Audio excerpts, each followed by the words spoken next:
Hi friends, welcome back to my channel. ఇంకా ఇన్ని రోజులైతే పిండి దీపాల పూజ అయితే చేసుకున్నానండి. ఈ రోజైతే సప్త శనివారాల వ్రతం అయితే ఇలా చేశానన్నమాట, కలశాన్ని పెట్టి. ఇంకా మనమైతే ఇక్కడ కలశానికి రాగిది, ఇత్తడిది, వెండిది కానీ ఏదైనా తీసుకోవాలండి. స్టీల్ మాత్రం వాడకూడదన్నమాట. ఇలా కలశానికి బొట్టు పెట్టి ఒక కంకణాన్ని అయితే కట్టి, తర్వాత దేవుడి చిత్రపటం దగ్గర అయితే పీటను ఏర్పాటు చేసుకున్నాను కదండి. ఆ పీటని చిన్న ముగ్గు వేసి మళ్ళీ దాని మీద కొద్దిగా బియ్యం వేసి దానిపైన ఇత్తడి ప్లేట్ని ఇలా పెట్టి ఆ ప్లేట్కి కూడా బొట్లు పెట్టి ఇప్పుడు మళ్ళీ కొన్ని బియ్యాన్ని అయితే వేసి చదనుగా పరచాలండి. తర్వాత కొద్దిగా కుంకుమ పసుపు వేసి ఇప్పుడు ముందుగా రెడీ చేసుకున్న కలశాన్ని అయితే కూర్చోబెట్టాలండి. కలశం అంటే సాక్షాత్తు ఇప్పుడు మనం ఏ పూజ అయితే చేస్తున్నామో ఆ దేవుడు ఆ కలశంలో ఉన్నట్టు మనం భావిస్తాం కాబట్టి ఇలా కలశారాధన అయితే ఇలా చేస్తున్నాను అనమాట. సప్త శనివారాల కలశం పెట్టుకొని చేసుకునే వాళ్ళు చేసుకుంటారు, లేకుంటే కొందరు విడిగా కూడా ఉట్టిగానే చేసుకుంటారండి. కలశం పెట్టుకోవాలనుకున్న వారు ఇలా అయితే చేయండి.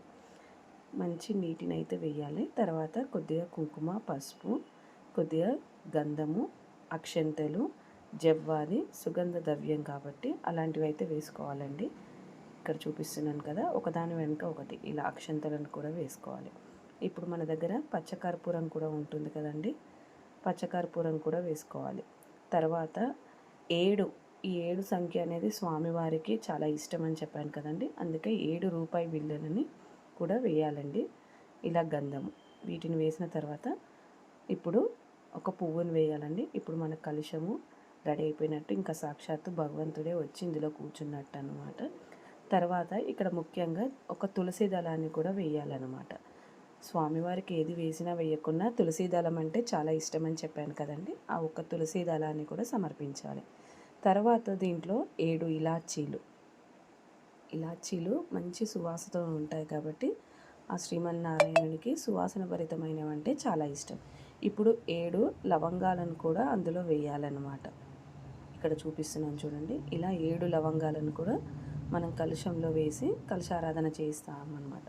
ఇంకా తమలపాకులు పెట్టి తర్వాత ఒక కొబ్బరికాయకి స్వామివారి నామాన్ని తీర్చిదిద్ది దానిపైన ఒక రవికను, దానికి కూడా స్వామివారి నామాన్ని అయితే ఇలా పెట్టుకోవాలన్నమాట.